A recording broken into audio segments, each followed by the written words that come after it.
மிகப்பெரிய பெருமை தமிழனுக்கு மட்டுமே உண்டு.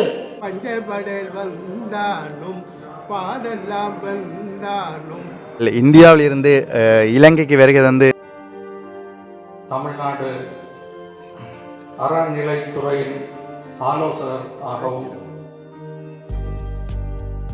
ராஜராஜ சோழன் காலத்தில் தமிழில் வழிபாடு நடைபெற்றதா இல்லாவிட்டால் சமஸ்கிருத மொழியான வழிபாடு? இது ஒரு மிகப்பெரிய அற்புதமான கேள்வி.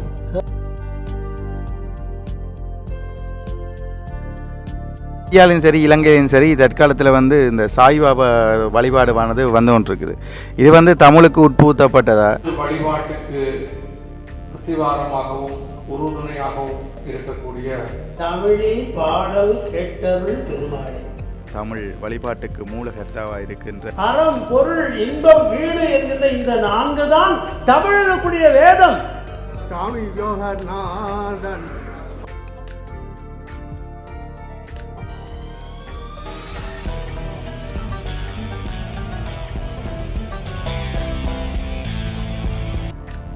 வணக்கம் உறவுகளே, இந்த காணொலியில் நாங்கள் பார்க்க போகிறது என்னென்னா, தமிழ் வழிபாடு சம்பந்தமான ஒரு முக்கியமான ஒரு கருத்தை இந்தியாவிலிருந்து வருகின்ற, அதாவது தமிழ் வழிபாட்டுக்கு மூலகர்த்தாவாக இருக்கின்ற ஒரு ஐயாவுடைய ஒரு மிகப்பெரும் பிரசங்கத்தையும் அது சம்பந்தமான சகல தெளிவான விளக்கங்களையும் இந்த காணொலியை நாங்கள் பார்க்க போகிறோம்.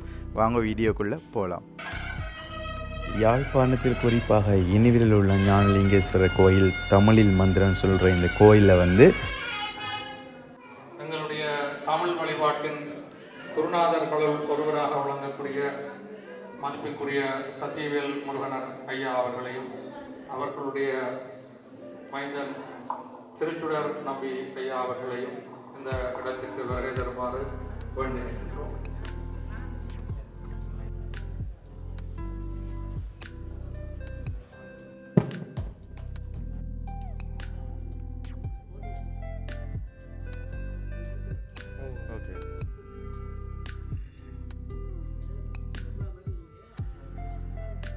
இந்தியாவினுடைய தெய்வத்தமிழ் அறக்கட்டளையினுடைய நிறுவனராகவும் தமிழ்நாடு அறநிலைத்துறையின் ஆலோசகர் ஆகவும் விளங்கக்கூடிய தமிழ் வழிபாட்டுக்கு அத்திவாரமாகவும் உறுதுணையாகவும் இருக்கக்கூடிய முனைவர் சத்தியவேல் முருகனார் ஐயா அவர்கள் இன்றைய தினம் இந்த ஆலயத்துக்கு வருகை தந்திருக்கின்றார்.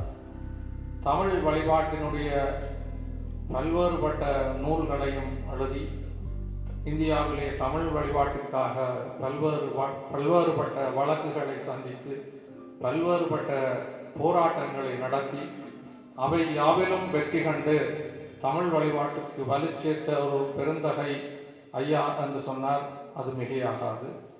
அவருடைய வழியிலே அவருடைய வழித்தோன்றலாக விளங்கக்கூடிய திருச்சுடர் நம்பி ஐயா அவர்களும் அந்த வழியிலே தமிழ் வழிபாட்டிற்கு மிகவும் அத்திவாரமாகவும் உறுதுணையாகவும் இருந்து வலு சேர்த்து வருகின்றார்கள்.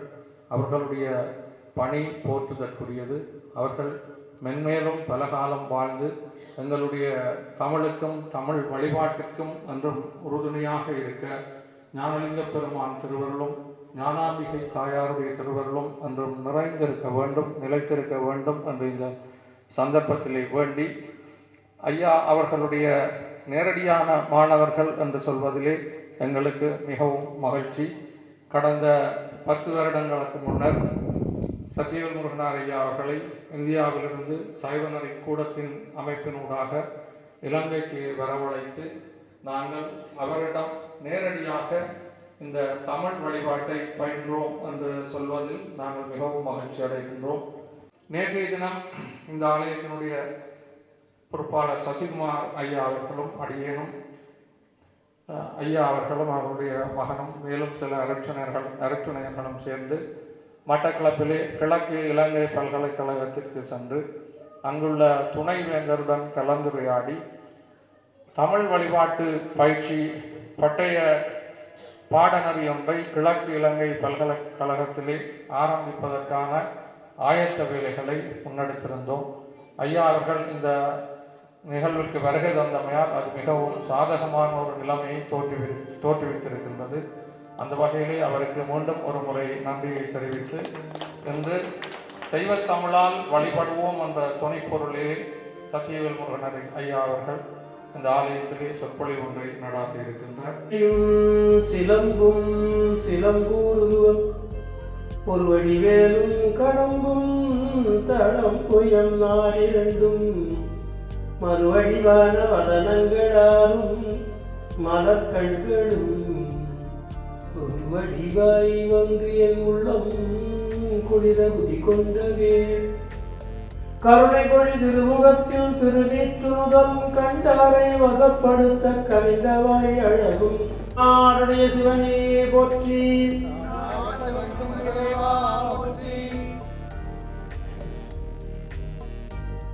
எல்லாரும் சொல்லுங்க. அத்தனை பேர் சொன்னா எப்படி இருக்கும்? நல்லா இருக்கும்ல? அதை பார்த்துருமா இப்போ? தென்னாடுடைய சிவனே போற்றி. இதைதான் முதல்ல எதிர்பார்த்தேன். இந்த தென்னாடுடைய சிவனையை போற்றி எந்நாட்டவுக்கு இறைவா போற்றி என்ற மிக அதிகமான உள்ளுரை பெற்ற ஒரு மகுடத்தை இது போன்ற ஒரு அற்புதமான ஒரு அழியார் கூட்டத்திலே அது மிகச் சிறப்பாக ஒலிக்க வேண்டும் என்பதற்காக பெரியோர்கள் அதை ஏற்பாடு செய்தார்கள். அந்த பெரியோரில் முதலாவது பெரியவர் யாருன்னு நான் உங்களை கேட்கல, நானே சொல்லியிருக்கேன். மணிவாசகர் அவர் தானே முதல்ல சொன்னார். இது எல்லா இடத்துலையும் போய் சேரணுன்றதுக்காக தான் எந்நாட்டவருக்கும் அது போய் சேர்ந்ததுக்காக தான் எந்நாட்டவருக்கும் இறைவா போற்றினார். அடுத்தது அவரே என்ன பண்ணார்னா இன்னொரு உள்ளுரையை உள்ளே வைத்து ஏகம்பத்துறை எந்தாய் போற்றி பாகம் பெண்ணுரு ஆனாய் போற்றி. நான் தென்னாடுடைய சிவனையை போற்றி என்பதற்கே உங்களை பாதுகாப்பு தூண்ட வேண்டியிருந்தது. இப்போ ஏகம்பத்துறை எந்தாய் போற்றினா அந்த அம்மா மட்டும்தான் திருப்பி சொல்லுவாங்கன்னு நினைக்கிறேன். ஏன்னா அவங்களுக்கு கொஞ்சம் திரும்ப தெரியுது பார்த்தேன். முதல்ல கடவுளை வந்து எப்படி எதிர்பார்க்குறீங்க நீங்கள்? கடவுள் வந்து நீங்கள் வந்து யாராவது ஒரு ஆம்பளையாக வந்து எதிர்பார்க்குறீங்க இல்லையா? கடவுள் செய்தான், கடவுள் சொன்னான் அப்படின்னு சொல்லிட்டு ஒரு ஆம்பளையாக எதிர்பார்க்குறீங்க. இல்லை, கடவுள் அந்த மாதிரி இல்லை. என்ன காரணம்னா அவன் படைப்பு அப்படி இல்லை. அவன் படைப்பில் எல்லாம் ஆணும் பெண்ணுமாக எல்லா இடங்களிலும் அவன் ஆணும் பெண்ணாக ஒரு கொசு என்று எடுத்தால் கூட ஆண் கொசு பெண் கொசு. மொத்த உயிர் இனங்கள் மொத்தம் எத்தனை என்று ஒரு கணக்கை நம்ம சம்பந்தர் முதல் கொண்டு எல்லாரும் சொல்லியிருக்காங்க. பிங்களந்த நிகழ்வு சொல்லுது, மற்ற நிகழ்வுகள் சொல்லுகின்றன. எல்லாரும் என்ன சொல்லுன்னா 84,100,000 யோனி வேதம்னு சொல்கிறேன். திருமுறையில் வருதாமா? நான் இதுவரையில் 142 நூல்கள் எழுதியிருக்கேன். சொன்னார்ல பல நூல்கள் எழுதியிருக்காரு. 142 நூல்களை எழுதி அதில் ஏறத்தாழ ஒரு 12 அல்லது 14 ஆங்கிலத்தில் எழுதி, ஏனையெல்லாம் தமிழ்லையும் ஆகமத்தை பற்றியும் நம்முடைய வழிபாடை பற்றியும் அதெல்லாம் எழுதி ஒரு 142. அதையெல்லாம் அவங்க படித்து பார்த்து அதுக்கப்புறம் எனக்கு டாக்டர் ஆஃப் லிட்ரேச்சர் வந்து அமெரிக்காவில் எனக்கு பட்டம் கொடுத்தாங்க. முதுமுறைகள் வடமொழி வேதத்தில் இருக்குது. அது முழுக்க எனக்கு தெரியும். அது 3 மொழிகளில் படிச்சிருக்கு. ஆங்கிலம், சமஸ்கிருதம், தமிழ் 3 மொழியிலும் படிச்சிருக்கு. 108 உபநிஷத்தை படித்தேன்.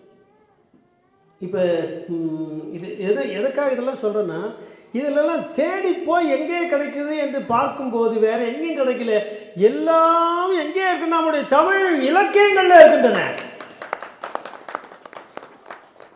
மொத்தம் அதில் இருக்குது. நான் சொன்ன இந்த கடவுள் நாங்கள் கண்டோம் என்று சொன்னோமே, அவர் எல்லா நாட்டுக்கும் கடவுள் இருப்பார், எங்களுக்கு மட்டும் வச்சுக்காத என்று முதல் சொல்லி தென்னாடு சிவனை பற்றி. அடுத்து என்ன அப்படின்னா, அவன் எப்படி இருக்கிறான் அந்த கடவுள்? ஆணும் பெண்ணுமாக இருக்கிறான். கோழைக்கண்ணி கூரன் காண்க அவளும் தான் உடனே காண்க. அவன் அதாவது அதில் சொல்லாத கருத்தை அடுத்து நிறைவி இந்த அடுத்த இடத்துல வச்சுக்க. ஆணும் பெண்ணுமாக இருக்கிறான்.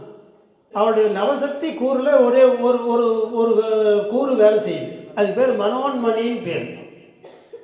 மனோன்மணின்னு பேர். அதெல்லாம் பெரிய விஷயங்கள். அது சும்மா தெரிஞ்சு வச்சுக்கலாமே வச்சு. இந்த மனோன்மணி தான் சேர்த்து விடு உயிர்களை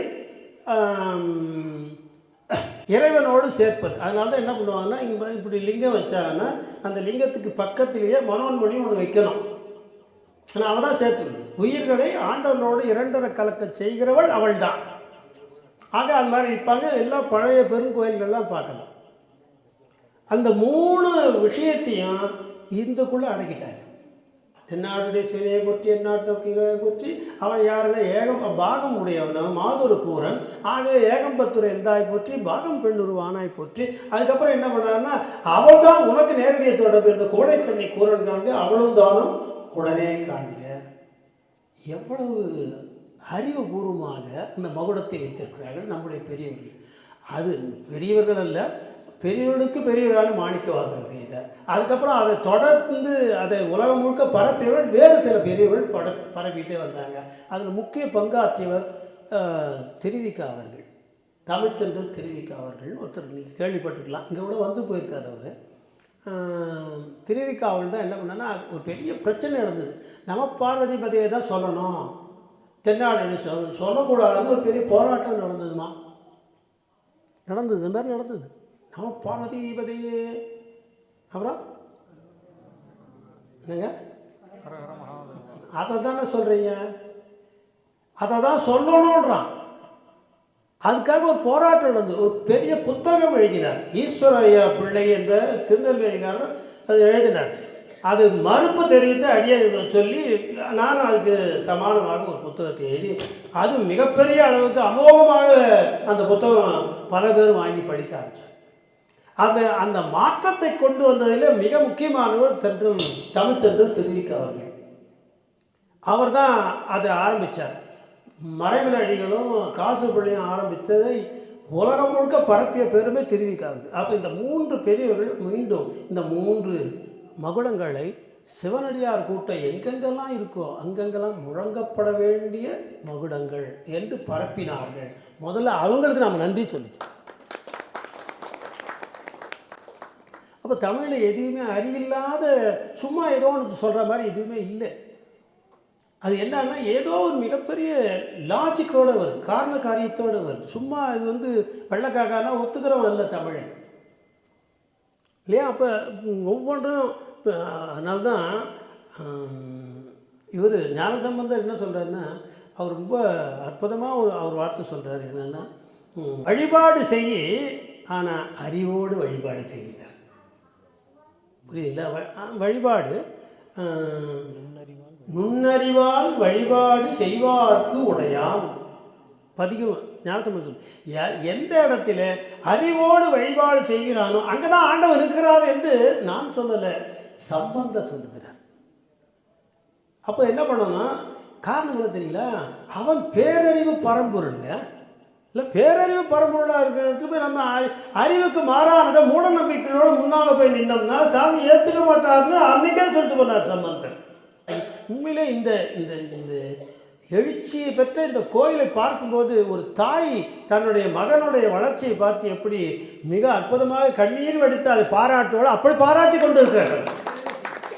என்னுடைய மாணவர்கள் செய்ததா என்று நான் வியந்து போற்றி கொண்டிருக்கிறேன்.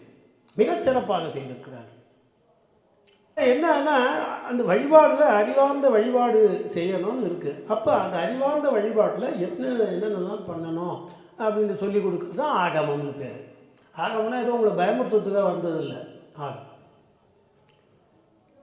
அதில் முதல்ல என்ன பண்ணுறோம்னா, வழிபாடை தமிழில் பண்ணுன்ற மருந்து வேண்டில் இவை மந்திரங்கள் வேண்டில் இவை.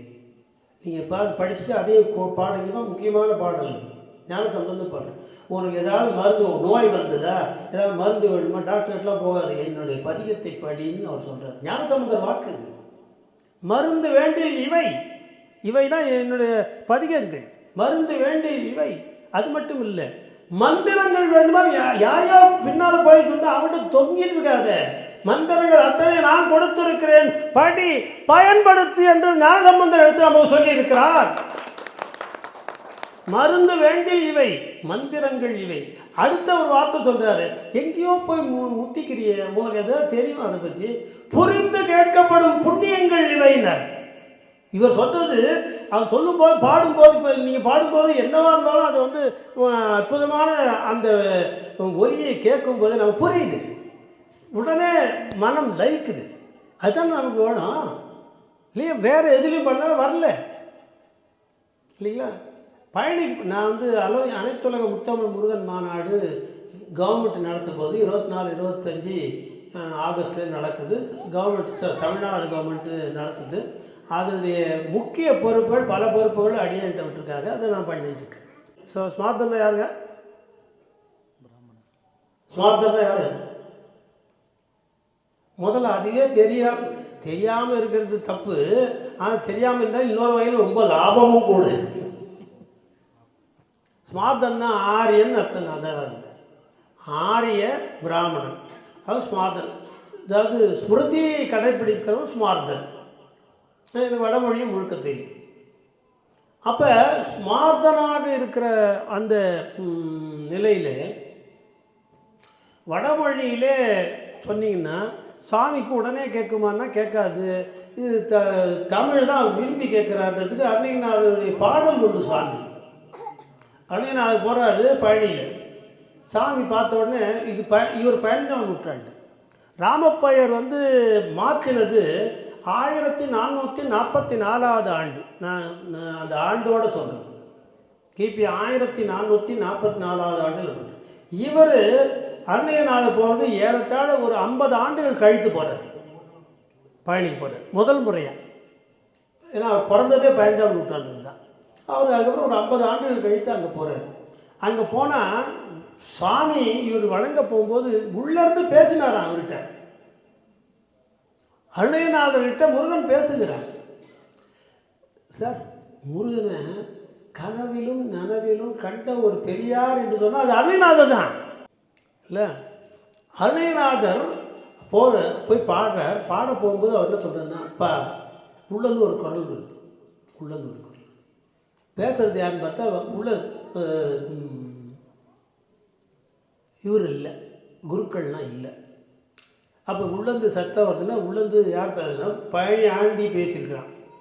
என்ன சொல்கிறான்னா, அவன் சொல்கிறப்ப இங்கே நீ வர்றதுக்கு கொஞ்ச நாள் முன்னால் தான் வழிபாடே மாறி போச்சுப்பாங்க. இதுக்கு முன்னால் தமிழில் தான் நடந்துருந்தது. நான் ரொம்ப ஆர்வமாக கேட்டுட்டு இருந்தேன். இப்போ வழிபாடே மாறி போச்சு. ஒரு 50 ஆண்டில் மாறி போய் நீ வந்திருக்கு. இப்போ அங்கே உள்ள வரவெல்லாம் தமிழை தூக்கிட்டு வடமொழி தான் பேசுகிறான். எனக்கு ஒன்றுமே ஒரு மாதிரி இருக்கு பாடுறாரு. யார்? முருகன் சொல்கிறார், தமிழை பாடுப்பா கேட்கலாம், ரொம்ப நாளாச்சு. அதாவது பாடல் முழுக்க சொல்லலை. அவர் என்ன சொன்னா, தமிழில் பாடல் கேட்டருள் பெருமாளே. கேட்டாராம், உள்ளது கேட்டாராம், தமிழை பாடுப்பா. சாமி கேட்குறாரு சார் தமிழில் பாடுன்னு. வேற்று மொழியில் என்னையாவது கேட்டதா வரலாறு இருக்கா? இந்த மொழியில் பாடு, அந்த மொழியில் பாடு. நான் எந்த மொழிக்கு எதிரானவங்க இல்லை, அதுவும் சொல்லு. மொழி காழ்ப்புணர்ச்சி என்பது எந்த காலத்திலும் உதவாது.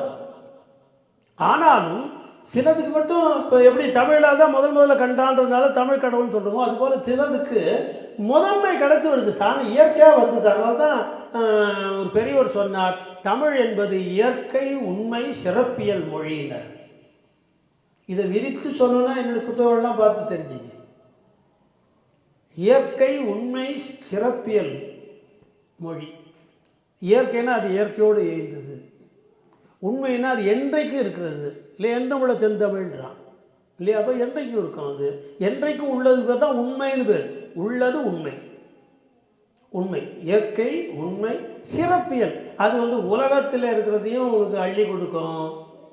அதே சமயத்தில் அது அந்த வழியாக அதுக்கு சங்க இலக்கியங்கள்லாம் படிச்சிங்கன்னா நீங்கள் அதுக்கேற்ற மாதிரி எப்படி பண்போடு வாழணும், எப்படி மற்றவங்களோட இணைஞ்சு போகணும், எந்த காலத்துலேயும் எந்த மற்றவனுக்கு ஒரு சிறு துருப்பு கூட துன்பம் வரக்கூடாது என்பதையெல்லாம் சொல்லிக் கொடுப்பது நம்ம சங்க இலக்கியங்கள்.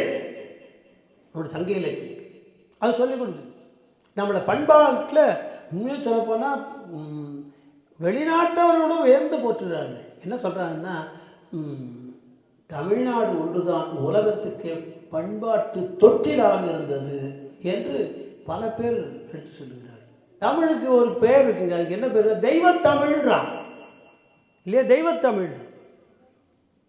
ஏதாவது ஒரு வேற்று மொழியை தெய்வம் என்கின்ற சொல்லோடு இணைத்து சொல்ல கேள்விப்பட்டிருக்கீங்களா? தெய்வ இங்கிலீஷ் யாராவது சொல்கிறாங்க? இல்லை. தெய்வ இந்தி. ஏன் அவ்வளோக்கு என்ன? சமஸ்கிருதத்தை சொல்லுங்க. சமஸ்கிருதத்தை தெய்வ சமஸ்கிருதம்னு சொல்கிறான் இல்லை. அது என்ன சொல்கிறாங்க சொல்லு பார்ப்போம். தேவ பாஷை. அவருக்கு ஒரு கைத்தட்டல் கொடுங்க. இல்லை விவரம் தெரிஞ்சவங்க இருந்தாலும் எங்களுக்கு இன்னும் உற்சாகமாக பேச தெரியும், பேச வரும். தெய்வம் என்று அங்கே அந்த சொல்லே இல்லை, தேவ பாஷை தான். தேவர்கள் என்பவர்கள் ஒரு இப்போ பிரபஞ்ச வெளியிலே இருக்க பல்வேறு கோள்களிலே நம்ம எப்படி இந்த பூமியில் பிறந்தோமோ அவங்க அந்த கோளில் பிறந்தவங்க. அவர்கள் கடவுளர்கள் அல்ல, தவறாக நினச்சிட்டு இருக்காங்க. தேவரெல்லாம் கடவுளர், தேவரெல்லாம் கடவுளர், நம்மளே ஏமாற்றிட்டு இருக்காங்க ரொம்ப நாள். அவர்கள் கடவுளர்கள் அல்ல. அவர்கள் பேசிய பாஷை தமிழ் அல்ல. ஆகவே அவர்கள் பேசிய பாஷை என்னன்னா தேவ பாஷைன்னு சொல்லி அதுதான் சமஸ்கிருதம் என்று சொல்லுகிறார்களே தவிர தேவர்களுக்கு உரிய பாஷை சமஸ்கிருதமே தவிர உண்மையிலே தெய்வத்துக்கு உரிய பாஷை தமிழ். கேட்குறாங்க, பாடல் கேட்குறாங்க, பாடு தமிழை பாடுன்னு கேட்குறாங்க. இல்லை அப்போ அவங்க உரிய தானே. ஒரே மொழிக்கு இந்த உலகத்தில் பரம்பொருள் தான் சங்கம் கண்டது. எந்த மொழி? தமிழுக்கு தான் சங்கம் கண்டது இல்லையா? வேற எந்த மொழிக்காவது வடமொழிக்கு சங்கம் கண்டிருக்கா? இல்லை. வேற எந்த மொழிக்கும் இல்லாத என்ன காரணம்னா பாடலே சொல்ல கண்ணுதல் பெரும் கடவுளும் கழகமோடு அமர்ந்து பன்முறை தெரிந்து ஆய்ந்த பசுந்தமிழ் ஏனை மண்ணிட சில இலக்கண வரம்பிலா ஒழிவோ எண்ணிடைப்பட கிடந்ததாய் எண்ணவும் படுமோ என்று திருவிளையாட புராணம் பரஞ்சோதி முனிவர் பாடியது. ஏன்னா திருவிளையாடல் 3 பேர் பாடியிருக்காங்க. இது பரஞ்சோதியார் வாக்கு. மற்ற மொழிகள் எல்லாம் மொத்தம் எத்தனை மொழி இருக்குன்னா உடனே நீங்கள் கூகுளில் பார்க்கலாம், இதில் பார்த்துக்கலாம். அதில் என்ன சொல்லுவாங்கன்னா அவங்க அமெரிக்காவில் ஐநாவில் ஒரு புள்ளி விவரம் இருக்குது. அதில் 7274 மொழிகள் இருக்கின்றன என்ற ஒரு புள்ளி விவரம் இருந்தது சுமார் 1 வருடத்துக்கு முன்னால். இப்போ அது மாறிட்டு அந்த நம்பர் ஆஃப் லாங்குவேஜஸ் குறைஞ்சினே வருது. ஒரு மாதத்துக்கு 216 மொழிகள் அழிந்து கொண்டிருக்கின்றன என்று அவர்கள் சொல்லுகிறார்கள். ஒரு மாதத்துக்கு 214 இன்னும் கொஞ்சம் இன்னும் சில வருடங்கள் செல்லுமானால் கடைசியில் இந்த மொழியே இருக்குமான்னு தெரியலன்னு அவங்க ஐநாவில் எடுத்து சொல்லுகிறாங்க. ஆனால் என்றைக்கும் அழியாமல் இருக்கிற மொழிகள் 6 மொழிகள் என்று சொல்லி அதனுடைய தலைமை பொறுப்பில் எதை வைத்தார்கள்னா தமிழை வைத்திருக்கிறார் ஐநாவில். இப்போ எதனால் வழிபாடு செய்யணும்? எது முதன்மையோ சாமி தாங்க முதல்ல படைச்சேன். இந்த உலகத்தை படைக்கும் போது படைப்பு தொழில் யாருக்காக சொல்லித்தரணும். அவரே உட்காந்து எல்லாத்தையும் பண்ணிட்டுருக்காரு இல்லை? அது என்ன பண்ணா மற்ற ஒரு டீ கடை வைக்கிறவன் அவங்க 4 பேர் வச்சுக்கிறான். தண்ணியை போட்டு அலம்பி எடுக்கிறவன், இது எடுத்து கொடுக்குறவன், அப்புறம் சர்வ் பண்ணுறவன் 4 பேர் வச்சுக்கிறானே. அவனே அவர் ஒன்றுமில்லாத ஆளாக அவர் எல்லாரையும் அவர் தானே உருவாக்கினார். அதனால் அவர் என்ன பண்ணுவான்னா இந்த படைப்பு செய்யும் பொழுது என்ன பண்ணுன்னா அதில் யாரெல்லாம் மிகச்சிறந்த முறையில் மேன்மையான பக்குவத்தில் இருக்கிறார்களோ அவர்களை கூப்பிட்டு நீ இதை செய் என்று அவங்ககிட்ட சொல்லணும். இப்படி படை என்று சொல்லணும். இப்போ சிறை கைதிகளில் கூட பார்த்திங்கன்னா நல்லபடியாக நல்லவனாக இருந்தான்னா அவனே வார்டராக போட்டுறான் இல்லையா? அதுபோல் இங்கே இருக்கிறது வெறும் பரவாயில்ல கொஞ்சம் சொன்னால் புரிஞ்சுக்கிற அளவு பக்குவத்தில் இருக்கான். அவனை கூப்பிட்டு நீ படை என்று படைக்க சொல்லியது யாருன்னா பிரம்மா தான் படைக்க சொல்லி. பிரம்மாவை படைக்க சொல்லி. பிரம்மா எனக்கு தெரியாதுன்னா சரி வேறு இன்னொருத்தனை பிடிக்கிறேன்னு சொல்லிட்டு சதாசிவத்தை பிடிச்சார். அவருக்கு வேலை இன்னும் பக்குவமாக இருக்குது. சதாசிவத்தை பிடிச்சார். சதாசிவத்தை போட்டு முதல்ல கூட அவர் என்ன கேட்டார்னா எப்படி படைக்கிறதுன்னு எனக்கு ஏதாவது சொன்னால் தானே எனக்கு தெரியுன்றாரு. சாமி பார்த்து கேட்குறது எப்படி படைப்பது என்று சொன்னால் தானே. சொல்ல வேண்டும் என்று சொன்னால் ஒரு மொழி வேணும். சொல்ல வேண்டும் என்று சொன்னால் ஒரு மொழி வேணுமா வேணாதா? மொழி வேணும். அப்போ அவன் கேட்குறது நியாயம் என்பதை சாமி புரிஞ்சுக்கிட்டார். உள்ளே உட்காந்துருக்காரு ஞானலிங்கேசர் ஞானத்தை படைக்க போகிறாரு. அவர் புரிஞ்சுக்கிட்டார். ஓ அவன் கேட்குறது கேள்வி நியாயம்தான். உடனே என்ன பண்ணன்னா அதற்காக ஒரு மொழியை படைத்த போது அவர் முதலிலே படைத்த மொழி தமிழ் என்று ஆகமம் சொல்லுகிறது. இன்னைக்கு வடமொழியில் எழுதி வச்சிருக்கீங்களோ அதில் சொல்கிறார். ஆருட சித்தாந்த ரீதிப்படி படைப்பு காலத்தே சம்பபட்ச சதாசிவர்களுக்கு இறைவனால் கற்றுக் கொடுக்கப்பட்ட மொழி தமிழ் என்று வடமொழியில் எழுதி வச்சிருக்காங்க. உங்களுக்கு யாருக்கும் வடமொழியில் தெரியாது. வடமொழியில் இருக்க ஆகமத்தை படிக்கிறதுக்கு உங்கள் கையில் புத்தகமும் கொடுக்க மாட்டாங்க, அதனால் உங்களுக்கு அது என்னென்னு தெரியாது. நான் அதெல்லாம் படித்தவர்களுக்காக சொல்கிறேன். அதில் என்ன சொல்லப்பட்டதுன்னு சொல்கிறேன். ஆழ ரீதி சித்தாந்தப்படி சம்புபட்ச சதாசிவனுக்கு முதலிலே படைப்பு காலத்தை கற்றுக் கொடுக்கறதுனா என்ன அர்த்தம்னா, சரி நிறைய சந்தேகம் வரும், திருப்பி கேட்பான், திருப்பி சொல்லணும், சொல்லிட்டு போகிறா, சொன்ன மொழின்னு சொல்லிட்டு போகலாம். அது சரியான வார்த்தைகளை பயன்படுத்துறது. கற்றுக் கொடுக்கப்பட்ட மொழி சிவபெருமானால் சதாசிவத்துக்கு கற்றுக் கொடுக்கப்பட்ட மொழி தமிழ் எது சொல்லுது. அதை அப்படியே எடுத்து வச்சுக்கிட்டு திருமூலர் சொல்கிறார். அவரோட பெரியவர் உண்டு, திருமூலர் எவ்வளோ பெரியவர். அந்த அம்மாவோட திருமூலர் பாடலாம் பாடினார், கேட்குறதே சந்தோஷமாக இருந்தது. ஆக பெரியவர் நால்வரும் பின்பற்றியவள் திருமூலரை தலையில் வச்சு கொண்டாண்டார் ஞானசம்பந்தர். அவ்வளோ பெரிய அவர் சொல்கிறார், சதாசிவம் தத்துவம் முத்தமிழ் வேதம். இன்னொரு சொல்லட்டுமா, மனசில் பதியும். அதுதான் சொல்கிறேன், சதாசிவம் தத்துவம் முத்தமிழ் வேதம். அப்போ என்னென்னா, முதல்ல அவர் சொல்லி கற்றுக் கொடுக்கப்பட்டு அந்த சதாசிவன் தான் முதல்ல ஒரு வேதத்தை படைத்தான். அவன் படைத்தது அந்த வேதம் என்பது வடமொழி வேதம் அல்ல, தமிழ் வேதம் என்று திருமூலர் சொல்லுகிறார். சதாசிவம் தத்துவம் இருக்குது, அதுதான் வேதத்தை படைச்சது. அது என்னென்ன முத்தமிழ் வேதம். ஏதோ ஒரு தமிழ் வேதம்னா ஏதோ இயலில் வருமோ என்னன்னு இல்லை, 3 தமிழும் பாருங்க. இயல், இசை, நாடகம், இந்த 3 தமிழ்லேயும் வேதத்தை உருவாக்கியிருக்கு. அதனால தான் வேதத்தில் 6 அங்கங்கள் வருது. ஆக முதல்ல வந்தது தமிழ் மொழி இல்லையா? தமிழ் மொழி என்பதற்கு ஆதாரம் இருக்கிறது. எதிரிகளே சொல்லுகிறார்கள், தமிழுக்கு எதிரிகளாக தங்களை தேவையில்லாமல் பாவித்து கொண்டு, அவங்க புரிதல் இல்லை, அவ்வளோதான். தப்புன்னு சொல்கிறது யாரையுமே நம்ம தங்களை அப்படி நினைத்து கொண்டு தமிழுக்கு எதிரான பணிகளை எல்லாம் செய்து கொண்டிருக்கிறாங்கன்னு வச்சுக்கலாம். அவங்களே எழுதி வச்சிருக்கான், முதல்ல சிவபெருமான் படைப்பு காலத்தில் கற்றுக் கொடுத்த முதல் மொழி தமிழ் என்று சொல்லுகிறார். அதனால வந்த ஆக வேதம் என்பதை தவறாக நீங்கள் வடமொழி வேதம் இருக்கு எது சாம அதர் அப்படி நினைக்காதீங்க. முதல் வேதம் நம்மளுடைய தமிழ் தான். அதையும் ஞானசம்பந்தரே சொல்றாரு சார். ரிக்கு எதிர் சாம அதர்வனம் அல்ல. முதல் தட்சிணாமூர்த்தி 4 எந்த வேதத்தை சொன்னார் என்று பாடுகிறார். திருமுதுகுன்றம் பதிகத்தில் பாடுகிறார். என்ன பண்ண, அறம்பொருள் இன்பம் வீடு மொழிந்த வாயான் முக்கண்ணாதி வேத முதுகுன்றே. அறம் பொருள் இன்பம் வீடு என்கின்ற இந்த 4 தான் தமிழனுக்குரிய வேதம்.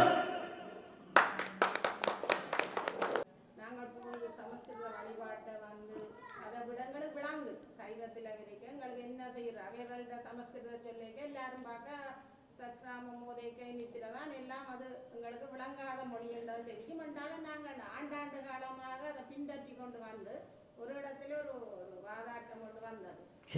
சொன்னார், சமஸ்கிருதம் வந்து தங்களுடைய அந்த அதிர்வன் வீடுரன் கூட வேண்டும், அது ஓசோன் படையை தாண்டி இறைவனை அடையும் வேண்டும், உங்களோட தமிழ் வந்து போகாதன்னு. நான் திரும்ப கருத்தை சொன்னவருக்கு ஞான சம்பந்தர் எங்களோட சமய உறவர் எல்லாம் இவ்வளவு அற்புதங்களை செய்தார்கள். ஆண்பணியை பெண்பணியாக்கினார், அப்புதி அடிகண்ட மகனை இருப்பித்தார், மற்றது பூம்பாவி, அப்படி நிறைய இருந்தது என்று சொல்லி அவர்கள் அந்த சைவ வழிபாடு செய்கிற இடத்துல அவர்களுக்கு கொஞ்சம் அந்த கோயில் இப்ப வந்து வளர்ச்சி அடைஞ்சு கொண்டு வருது. இவ்வளவு காலத்துக்கு இந்த இது வந்து நீண்டு இறைவன் நினைத்தால் நடக்குமா இல்லது இந்த கேள்வியில் இருக்கிற ஒரு, அதாவது ஆங்கிலத்தில் வெரி சிமிலிட்டியூன்னு ஒரு வார்த்தை, அது என்னென்னா உண்மை மாதிரி தெரியும் ஆனால் உண்மை அல்லன்னு அர்த்தம். அது பேர் வெரி சிமிலிட்டியூன்னு. அதுபோல் இதில் வந்து என்னென்னா எந்த இடத்துல குறைன்னா, ஆண்டாண்டு காலமாக நாங்கள் சமஸ்கிருதம் பண்ணிட்டு இருக்கோம்னு சொல்கிறீங்க இல்லைங்களா? அதுதான் சரித்திர உண்மைக்கு மாறானது. நீங்கள் ஒன்றும் ஆண்டாண்டு காலமாக பண்ணலை, நான் வருஷத்தோடு சொல்கிறேன். கிபி 1315 வரையிலே தமிழ் தான் எல்லா கோயில்களிலேயும் கொலுவீட்டு இருந்தது. இது நான் இஷ்டத்துக்கு நான் தமிழில் ரொம்ப ஆர்வம்ன்றதா நான் அப்படிதான் சொல்ல மாட்டேன், சொல்லக்கூடாது. நீங்கள் கேட்குற கேள்வியில் நான் வந்து என்னுடைய இஷ்டத்துக்கு நான் சொல்லுவதாக இருந்தால் அப்போ அவரோட இஷ்டத்துக்கு அவர் சொல்லிட்டு போகிறான்னு போக வேண்டியது. சொல்லுவது நாம் அவரும் ஏற்றுக்கொள்ளும்படி காரண காரியத்தோடு சொல்லணும். லாஜிக் அது சரியாக இருக்கும்.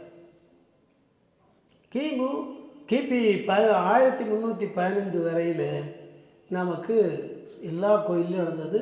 அப்போ கூட இந்த ஒரு பாக்கெட் காஞ்சிபுரம் இந்த தொண்டை மண்டலம் சொல்கிற மாதிரி அந்த பாக்கெட்டில் மட்டும் அப்போவும் வடமொழியில் தான் பண்ணிட்டு இருந்தாங்க.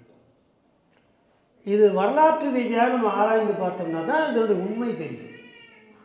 கிமு 1315 அப்புறம் உள்ளே நுழைந்து தமிழ்நாட்டை தன் கைவசப்படுத்தியவன் தெலுங்கு மன்னனாகி விஜயநகர சாம்ராஜ்யத்தினாகி கிருஷ்ணதேவராயர் உள்ளே வந்த காலம். அதற்கு முன்னால் தொண்டை நாட்டில் வந்து அப்போவே ஆரம்பிச்சிட்டாங்க. வடமொழியில் ஏகாம்பரேஸ்வரர் கோயிலில் ஆரம்பிச்சிட்டாங்க இல்லையா. அப்போ என்னன்னாக்கா பல்லவர்கள் 5ஆம் நூற்றாண்டில் வந்து வெற்றி பெற்றார்கள். பல்லவர்கள் வந்து அந்த 5ஆம் நூற்றாண்டு கிபி 5ஆம் நூற்றாண்டில் பல்லவர்கள் வந்து வெற்றி பெற்று அவங்க அந்த இடத்த பிடிச்சிட்டாங்க. அப்போ அந்த மன்னன் பல்லவன் சொல்கிறான், இது எனக்கு அவன் சொல்கிறான், நீங்கள் இப்போ அது புரியலன்றீங்களா, அது மாதிரி அவன் என்ன சொல்கிறான், நல்லா இருக்குது வழிபாடெல்லாம், ஆனால் அவன் என்ன பேசுகிறேன் என்ன மந்திரம் சொல்ல எனக்கு புரியல. அதனால் என்ன பண்ணால் எங்களுக்கு அவனுக்கு வடமொழி தான் தெரியும். இன்னும் சொல்கிறோம், பல்லவர்கள் வந்து பரத்வாஜ கோத்திரத்தை சேர்ந்தவர்கள். அது ஆரிய பரம்பரைன்னு ஒன்று, அதில் வந்து கோத்திரங்கள் உண்டு. அந்த கோத்திரத்தில் பல்லவர்கள் பரத்வாஜ கோத்திரத்தை சேர்ந்தவர்கள் கல்வெட்டிலேயே இருக்குது. ஆகவே அந்த நிலையில் அவர்கள் என்ன பண்ணுறாங்க, வந்து எனக்கு தெரியலப்பா அப்படின்னு சொல்லி அங்கே இருக்கிற அர்ச்சகர் சிவாச்சாரியெல்லாம் நம்ம என்ன சிவாச்சாரியர் பூஜை பண்ணும்போது அரசன் அதை விட்டு விலகி போனால் உடனே கோயில் நலிந்து போகும் இல்லையா, ப்ராக்டிக்கல் டிஃபிகல்ட்டி. அவங்க என்ன பண்ணால் சரி அதனால் அவனா இதை அவனுக்கு புரிஞ்ச வழியில் மாற்றிடுவேன் அப்படின்னு நுழைஞ்ச போது இருந்த அவங்க பெரிய வசதி என்னென்னா, வடமொழிக்கு லிபி கிடையாது, எழுத்து வடிவம் கிடையாது. வடமொழிக்கு லிபி இன்றைக்கி வரைக்கும் கிடையாது. இன்றைக்கி டுடே டில் திஸ் மினிட் அதுக்கு எழுத்து வடிவமே கிடையாது. ஆகவே அது லிபின்னு அவங்க சொல்கிறது வச்சு அதை வச்சா ஏதாவது எழுதினாலும் லிக்தா அப்படின்னு ஆரம்பிக்கிறோம். லிபியை வைத்து எழுதுதான் லிக்தான்னு எழுதுனான்னு வச்சு இந்த லிபி இருக்கு பாருங்க, அந்த லிபி வந்து அவனுக்கு கிடையாது என்பது ஒரு பெரிய வாய்ப்பாக அமைந்து போனதுனால அதற்கு புதியதாக லிபிகளை உருவாக்கியவர்கள் நம்முடைய காஞ்சிபுரத்து தமிழ்நாட்டு சிவாச்சாரியர்கள் உருவாக்கினார்கள். தமிழ்நாட்டில் முழுமையாக கோயில்களில் எல்லாம் என்ன நம்ம தமிழ் வழிபாடு தான் நடைபெற்று கொண்டிருந்தது. இன்னைக்கு நம்ம பண்டாரத்துக்கிட்ட வாங்கினான்னு சொல்கிறோம் பழனியில், அது நடந்தது. இப்போ ஏற்கனவே சொன்னது போது 1444 தான் மாறிடுது. அது வரைக்கும் தமிழில் தான் நடந்தது. தமிழில் நடந்தது. இன்றைக்கி கூட ஒரு காலம் மட்டும் பழனிலையும் தமிழில் பண்ணுறாங்க, போதுவாடு வச்சு பண்ணுறாங்க அந்த அடையாளமாக. ஆக தமிழ் வழிபாடு தான் நடந்துகிட்டே இருக்குங்க. ஆண்டாண்டு காலம் அல்ல, ஒரு 600 ஆண்டு தான் வேற்று மன்னர்களுடைய ஆட்சி வந்த பிறகு அது நம்மளால் திருப்பி கொண்டு போய் சேர்க்க முடியாமல் அப்போ தொய்ந்து போனார்கள் தமிழர்கள். ஏன்னா வெளிநாட்டுக்கு அந்த ராஜாவுடைய அந்த இந்த கோல் அதிகார கோலுக்கு முன்னால் ஏதோ ஆடுமா, அதனால் என்ன பண்ணாலும் வேறு வழின்னு விட்டார். ஆகவே ஆண்டாண்டு காலம் என்பதை முதல்ல மறந்துடுங்க. இதை வந்து என்ன பண்ண, நாம் 14ஆம் நூற்றாண்டு வரைக்கும் நம்ம தான் ஆட்சி, தமிழ் தான் ஆட்சி. மாறிப்போனது அதிகார மாறல். அந்த அதிகார மாறல்னால் மாறின இது வந்து மீண்டும் இப்போ வந்து முழுமையாக இல்லை. அந்த அதிகாரம் மன்னர் ஆட்சி இல்லை, குடியாட்சி. முடியாட்சியில் அவங்க செய்தாங்க.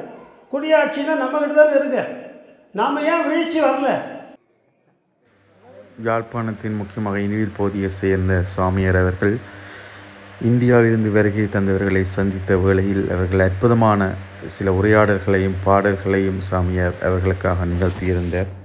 திருவருள் தந்தினடா வலை போடம்மான் போலே மயக்குதாண்டா சிந்தத்தனுமாடா திருவருள் தந்தினடா நீயே ஆனந்த உண்மையை காட்டினாடா செல்ல குருநாதா செல்ல குருநாதா செல்ல குருநாதா அங்கும் இங்கும் அலைகின்ற ஒரு பிடி சோது காண்டி அங்குமே இருந்த இடத்தில் மறந்தையதாடா செல்ல குருநாதா செல்ல குருநாதா செல்ல குருநாதா யோசாமி குரு அவர் இருக்காங்க கடைச்சாமி செல்லப்பச்சாமி நாங்கள் எல்லாம் சில மறந்த நிலையில் நின்றா அவர் வந்து எனக்கு ஞாபகப்படுத்துவேன் டை அதெல்லாம் யோசாமிகிட்ட வேலை சொல்லி அவர்கிட்ட முழு நச்சிருந்த பாட்டும் பிரசாத் ஐயாக்கு சொன்னார் சிவகவுண்டர்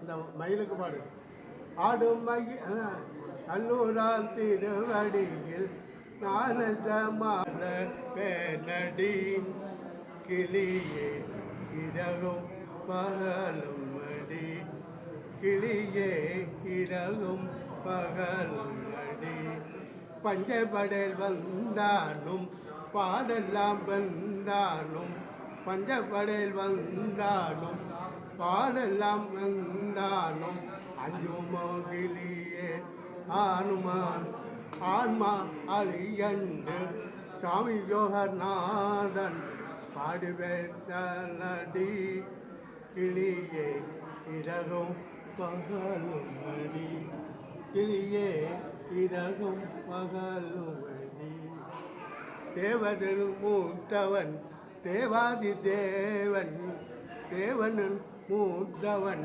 தேவாதி தேவன் மத பெண்ணடி கிளியே இரவும் பகலும்.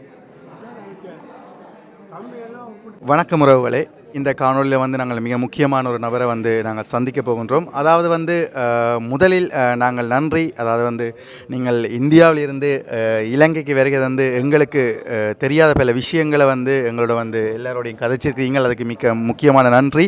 அதனை வந்து நாங்கள் சின்ன ஒரு அறிமுகம் ஒன்று கொடுத்துருவோம். அதாவது வந்து இந்தியாவின் தமிழ்நாட்டு அறநிலைத்துறையின் ஆசிரியர், அதாவது முதுமுனைவர் செந்தமிழ் வேள்வி சதுரர் மூப்பே சத்தியவேல் முருகனார் ஐயா அவர்களோடு தான் வந்து நாங்கள் இப்போ கதைக்க போகிறோம். முக்கியமாக வந்து தமிழ் வழிபாடுன்ற வந்து இன்றைய காலகட்டங்களில் வந்து எழுச்சி பெற்று வந்து கொண்டிருக்குது.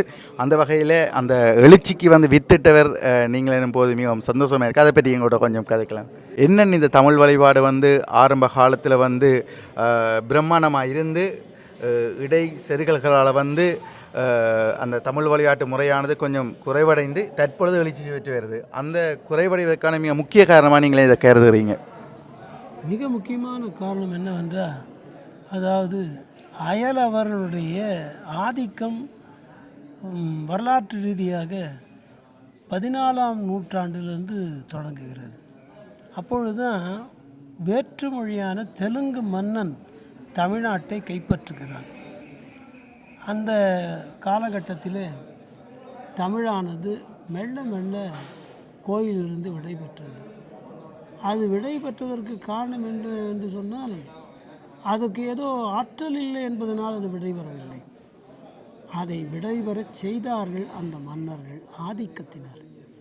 அதற்காக என்ன செய்தார்கள் என்றால், வடமொழியே தங்களுடைய தாய்மொழியாக கொண்ட பலவேறு அர்ச்சகர்களை ஆந்திராவிலிருந்து இங்கே கொண்டு வந்து பரப்பி விட்டார்கள். அதற்கு காரணமாக இருந்து நிறைய இங்கே மன்னர்களும் இங்கே இருக்கிற சிற்றதிகார மன்னர்களும் அவர்களுக்கு ஆதரவாக இருந்தார்கள்.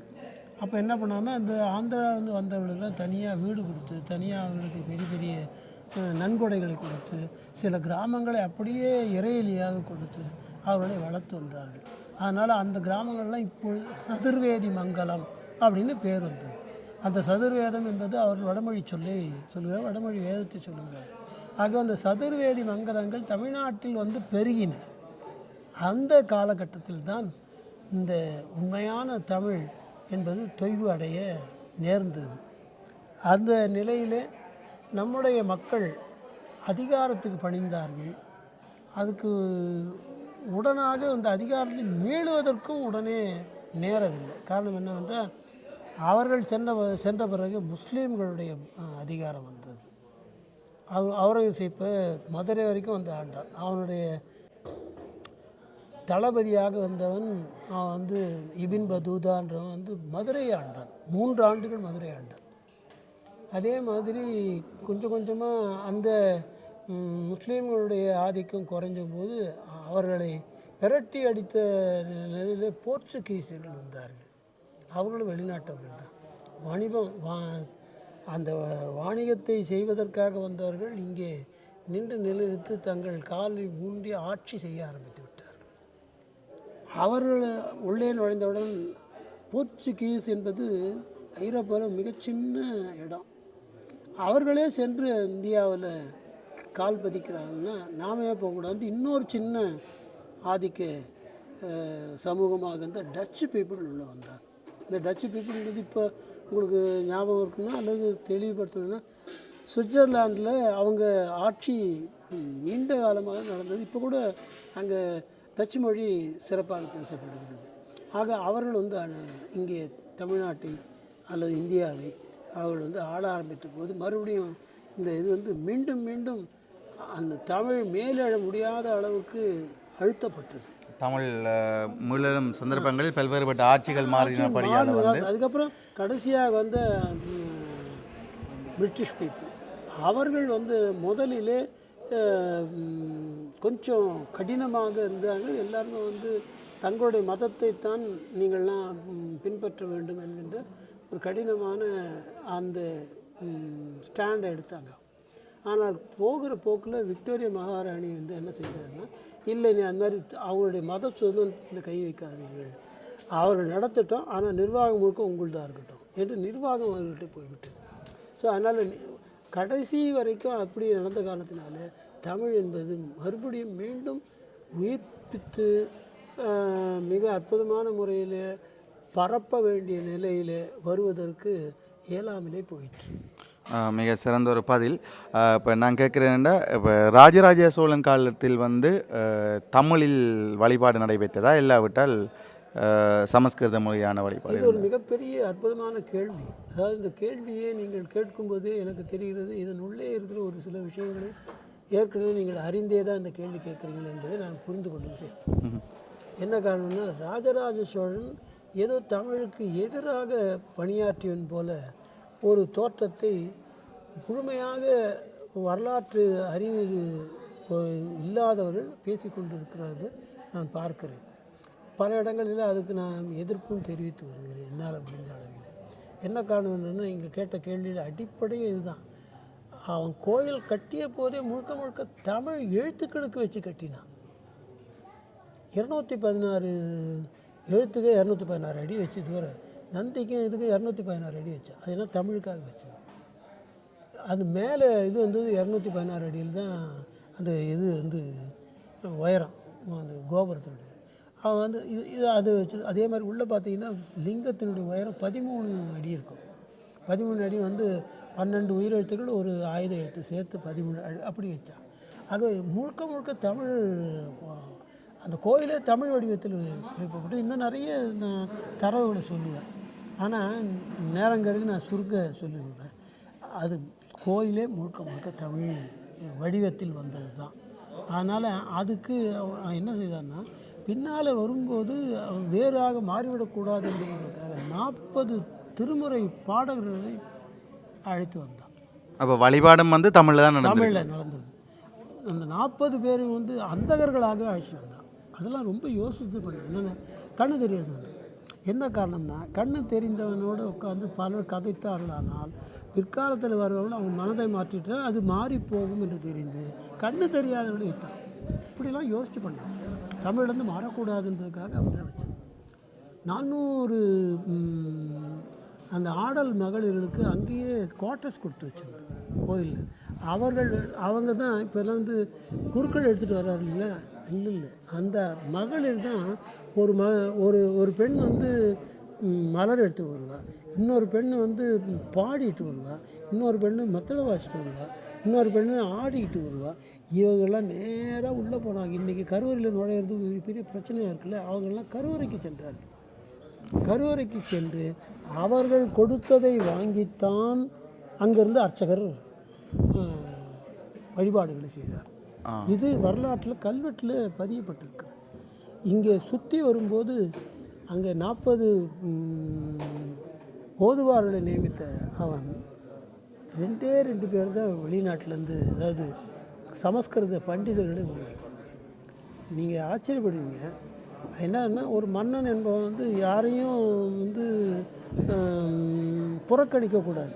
ஏன்னா உடனே மன்னனுடைய அந்த ராஜநீதிக்கு அது மாறா போகும். அதனால் என்ன பண்ணுன்னா, அவங்களையும் சேர்க்கணுன்ட்டு 2 பேர் தான் போட்டான் சமஸ்கிருதம். அவருக்கு என்ன பணி கொடுத்தான்னு தெரியல. அது வேறு ஒன்றும் இல்லை. இது இந்த திண்டிமம்னு ஒரு இப்போ இதெல்லாம் கஞ்சிரான்னு சொல்லிட்டு இருக்கு. அந்த திண்டிமம் என்ற கருவியை அடித்துக்கிட்டு கூட வரணும். அவ்வளோதான் அவனுக்கு எந்த உள்துறையே உள்ளே விடலாம். கோயிலுக்கு உள்ளே விடலாம். கோயிலுக்கு உள்ளே விடாமல் வெளியில் ஓதாள் பாடிட்டு வரும்போது அவங்களுக்கு மத்தள கஞ்சிரா வாசிப்பதற்காக 2 பேரை போட்டிருக்கான்ட்டு கல்வெட்டு சான்று இருக்கு. அவன் எப்படி தமிழுக்கு எதிராக வேலை செய்திருப்பான்னு நினைக்கிறாங்கன்னு எனக்கு தெரியல. என்னென்னா நிறைய பேர் என்ன நினைக்கிறாங்கன்னா, பிராமணர்களுக்கு இறையிலியாக பல கிராமங்கள் கொடுக்கப்பட்டது, பாடசாலைகள் நடத்தியிருந்தேன். அந்த இடம் அது என்னென்னா, பாடசாலைகள் நடத்துகிறவனுக்கு இறையிலியாக கொடுத்தா தான் பாடசாலை நடத்த முடியும். அவன் எங்கே போவான் பணத்துக்கு? கவர்மெண்ட்டு பணத்தை வச்சு அவனுக்கு கொடுக்க முடியாது. இறையிலியாக ஒரு கிராமத்தை கொடுத்தானா அதில் எல்லா வகையிலையும் நீ வந்து பயிரை போட்டுக்க. பயிர் வளர்ந்ததுன்னா அந்த பயிர் வளர்ந்ததுலேயே உனக்கு எடுத்துக்கோ.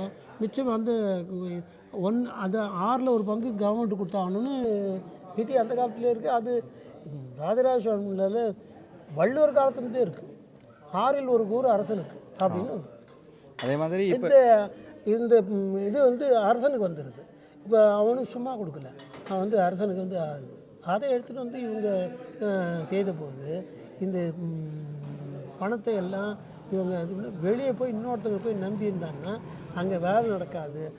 அவனுக்கு நல்லபடியாக இந்த வேற்று இடம் அது. அவன் தொடர்ந்து நடத்துறதுக்கு ஏற்ற மாதிரி பண்ணும்போது அவனுடைய ராஜநீதி அவனை பாடசாலையை கண்டுக்க, இது உனக்கு இந்த பணத்தில் வச்சு அவனை நடத்திக்கணும்னு அவன்கிட்ட கொடுக்கலாம். அரசாங்க பணம் போகலை அவனுக்கு, ஞாபகம் வச்சுக்கிட்டு. அதெல்லாம் ரொம்ப யோசனை செய்த அவனை இறையில் கொடுத்துட்டான், அவங்களுக்கு அந்த நிலத்தை கொடுத்துட்டான்ற ஒரே ஒரு கண்ணோட்டத்தில் பல பேர் தவறாக அவனை பற்றி பேசுகிற ஒரு செய்திகளை அப்பப்போ கேட்க முடியுது. அதனால் அது ஆய்வுக்குரியது. இன்னும் கொஞ்சம் புரிதல் வருமானால் அதில் உண்மை இல்லை என்பது தெரிந்து கொள்ளலாம். சிறந்த ஒரு நீங்கள் விடயங்களை சொல்லியிருந்தீங்கள், நன்றி. அதே போல் தற்காலத்தில் வந்து இந்தியாவில் தமிழ் வழிபாடுவானது வந்து என்ன மாதிரி நடைபெறுது? எல்லா கோயில்களிலும் நடைபெறுதா இல்லாட்டி சமஸ்கிருதம் மாறி கோயில்களிலும் வந்து தமிழ் ஒன்றும் வரல. அது வந்து வந்ததாக இருந்தால் நாம் ஏன் போராடணும் இல்லையா? இப்போ நான்லாம் இது ஒரு என்ன வந்து அதே மாதிரி எங்கட இலங்கையிலே நீங்கள் பார்த்தீங்கன்னா எல்லாமே வந்து சமஸ்கிருத முறையிலான வழிபாடுகள் தானே எல்லா கோயில்களையும். என்னை வந்து 20ஆம் நூற்றாண்டு இணையற்ற போராளின்னு எனக்கு ஒரு பட்டம் உண்டு. நான் 40 வருஷமாக இதை பண்ணிகிட்ருக்கேன் தமிழ் வழிபாட்டுக்காக. அப்போ நாங்கள் ஏன் போராடுறோம்? இன்னும் அந்த சூழலே இன்னும் வரல, முழுமையாக வரல. இப்போ வந்து கொஞ்சம் கொஞ்சமாக தான் நம்ம செய்ய முடியும். என்ன காரணம்னா, நமக்கு எந்த காலத்திலேயும் அரசியல் பக்கமாக போய் அரசியல் ரீதியாக இதை செய்து விடலாம் என்று நினைத்தால் செய்து விடலாம். ஆனால் என்ன பிரச்சனை, அந்த அரசியல் ஆட்சி மாறும்போது அதுவும் மாறிடும் இல்லையா? அதனால தான் நான் வந்து அரசியல்லேருந்து ஒதுங்கி நிற்கிறேன்.